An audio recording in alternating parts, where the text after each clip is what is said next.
तो प्रमोद जी, आपको लगता है क्या ये पूरा माहौल जो है बदलता हुआ एक तरह से नजर आ रहा है? ऐसे पोर्ट्रे किया जा रहा है जैसे एक तरफ ब्रजभूषण शरण सिंह की पार्टी चुनावी मैदान में और दूसरी तरफ विनेश फोगाट का जिस पार्टी ने साथ दिया वो चुनावी मैदान में। और अगर आम लोगों में ये भावना मौजूद नजर आई तो आपको लगता है कि इसका नुकसान हो सकता है बीजेपी को? नहीं, देखिए, ये एक नैरेटिव सेट करने का प्रयास किया जा रहा है। भारतीय जनता पार्टी कोई बृजमोहन सिंह की पार्टी नहीं है। भारतीय जनता पार्टी एक आदर्शों पे चलने वाली पार्टी है। दीनदयाल उपाध्याय जी के हमारे आदर्श है, विचारधारा है, और जिसका मतलब हुआ कि सत्ता का सुख जो है समाज के अंतिम व्यक्ति तक पहुंचे। मोदी जी जिसका नेतृत्व कर रहे हैं, तो ये एक नैरेटिव ये बनाने की कोशिश कर रहे हैं जिसका कोई आधार नहीं है। लेकिन वो राजनीति वो शुरू से कर रहे हैं। राजनीति के तहत ही उन लोगों ने अब तो धीरे धीरे सब चीजें स्पष्ट हो रही है कि उसका मकसद क्या था क्या नहीं था, उस पर मैं ज्यादा जाना नहीं चाहूंगा। लेकिन अब ये फैसला जो है वो वहां की जनता करेगी कि वो किसके पक्ष में है और किसके पक्ष में नहीं है। चलिए ठीक है प्रमोद जी, तो जनता को फैसला करना, और जनता से ही हम बात भी कर रहे हैं। हमारे संवाददाता उनसे जान भी रहे थे कि आखिर उनके मन में क्या है और वो कैसे जुलाना की इस दंगल को देखते हैं, चुनावी दंगल को। इस बीच ब्रजभूषण शरण सिंह ने विनेश फोगाट पर कहा है उनके खिलाफ पूरा कुनबा तैयार किया गया था। तो ब्रजभूषण को जवाब देते हुए विनेश ने कहा कि पूरा देश उनकी हरकत को देख रहा है। सुनिए आप जरा क्या बयानबाजियां हुई हैं। हम तो कहते हैं कि मुख्यमंत्री का चेहरा बना करके चुनाव लड़ना चाहिए। हुड्डा जी को मुख्यमंत्री डिक्लेयर कर देना चाहिए। विनेश फोगाट को मुख्यमंत्री का कैंडिडेट बना देना चाहिए। इतनी दबंग लेडी जो ट्रायल नहीं होने देती, हारी कुश्ती को जीत लेती है, फेडरेशन के लोगों को बाहर भिजवा देती है, पूरे सिस्टम को हाईजैक कर लेती है। इतनी दबंग लेडी कहाँ मिलेगी? उसके ऊपर केस चल रहा है और वो जल्दी उसका रिजल्ट सामने आएगा। वो क्या बोल रहा है उसका कोई तथ्य है नहीं, बिना हाथ पैर की बातें कर रहा है, बुखलाया हुआ है पूरा। उसको पता है उसकी सच्चाई पूरे देश के सामने आ गई है। अब अनाप शनाप कुछ भी बोले, अपनी मर्यादाएं तो उसने पहले भी तोड़ी हैं, अब भी वो तोड़ रहा है। तो इंसान तो है नहीं, वो नैतिकता तो उसमें थी ही नहीं कभी भी। ठीक है, उसकी तो छोड़ दो बात। और देखिए केवल ढींगरा जी हमारे साथ कांग्रेस से हैं। और केवल जी, आपको क्या लग रहा है जिस तरह से ब्रजभूषण शरण सिंह की तरफ से विनेश फोगाट को लेकर जो बयानबाजियां की गई, या बजरंग पुनिया को लेकर कहा गया कि भाई हुड्डा परिवार के करीबी हैं, ये प्रूव हो गया है कि आखिरकार क्या हुआ था, कैसे सब कुछ सुनियोजित तरीके से उनके खिलाफ आंदोलन चलाया गया था, जो यहां पर कहा भी गया। हमारे बीच जो वरिष्ठ पत्रकार रामकृपाल जी मौजूद हैं, क्या आपको लगता है कि इन सब का, आपने तो वैसे कांग्रेस में शामिल करा लिया, उन्हें टिकट दे दिया, लेकिन क्या इसका कोई गलत मैसेज भी जा सकता है कि विनेश फोगाट ने आंदोलन चलाया, अब कांग्रेस में शामिल हो गई? नहीं, रामकृपाल जी, सवाल मेरा केवल जी से। हाँ। देखिए, मैं ये कह रहा हूँ जो खिलाड़ी हमारे हरियाणा के हैं वो तो सारे ही हमारे हैं।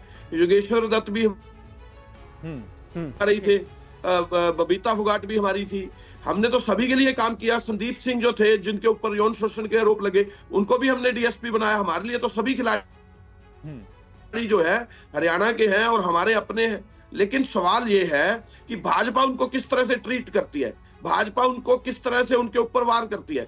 आज जो है हालात देखें आप, जो हमारे 10 साल के अंदर हुड्डा साहब के कार्यकाल के अंदर जितना खिलाड़ियों को तरजीह हुड्डा साहब ने दी, क्योंकि आप देखिए हरियाणा के अंदर जिस तरह से पंजाब में नशा आया, हरियाणा के अंदर हम खेलों को बढ़ावा दे रहे थे कि खेल जितना ज्यादा आएगा बच्चे खेलेंगे। केवल ढींगरा जी, मेरा सीधा सवाल यह था कि ब्रजभूषण शरण सिंह ये बोल रहे हैं कि देखिए बजरंग पुनिया, विनेश फोगाट एक्सपोज हो गए, जो उनके खिलाफ आरोप लगाए गए, जो आंदोलन चलाया गया, वो राजनीति में आ गए, कांग्रेस उसके पीछे थी, एक्सपोज हो गया, जनता के सामने आ गया। तो क्या इसका नकारात्मक असर भी पड़ सकता है क्या? यह सवाल था मेरा सीधा। देखिए, बाहुबली नेता जो कुछ भी कहे उसका क्या नकारात्मक और क्या सकारात्मक, ये तो बाहुबली नेता है, कुछ भी कह सकते हैं, कुछ भी हो सकता है। लेकिन जहां तक हमारे जो महिला है, फिर ये बेटी बचाओ बेटी पढ़ाओ के नारे फेल नहीं होते। आप ये देखिए, एक तरफ बेटियां हैं और एक तरफ बाहुबली है। तो मुझे ये लगता है कि ये राजनीति नहीं करनी चाहिए। इस पे खेल के मामले में खेल का सिस्टम होना चाहिए, और प्रताड़ना के मामले में अगर कोई करेगा तो कांग्रेस पार्टी उनके साथ खड़ी है। ये सवाल है, सिर्फ ये नहीं है कि हम ये कहें कि हमने जानबूझ के कोई राजनीति की है इसके पीछे, ये गलत धारणा बनाई जा रही है, क्योंकि बाहुबली नेता है, मोदी जी के छोड़े हुए हैं, वो देश के अंदर कुछ भी बोल सकते हैं, मैं आपको ये सीधे शब्दों में कहना चाहता हूं। लेकिन जहां तक हमारे बच्चे खेल खिलाड़ी में अव्वल आ रहे हैं, तो उनके ऊपर राजनीति करना ये दुर्भाग्य है देश का।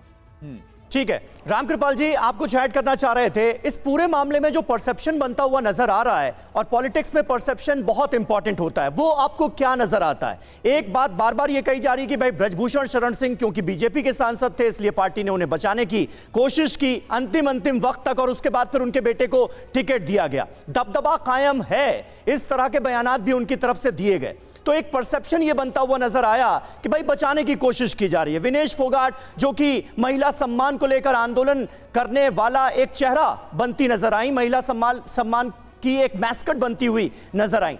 ऐसे में हरियाणा की जो आम जनता है, आम वोटर है, उसमें क्या परसेप्शन बनता हुआ नजर आ रहा है इस मुद्दे के मद्देनजर? देखिए मैं फिर कहता हूं कि परसेप्शन जो है वो सच्चाई से ज्यादा ताकतवर होता है, और कम से कम राजनीति में तो फैसला परसेप्शन पर ही होता है।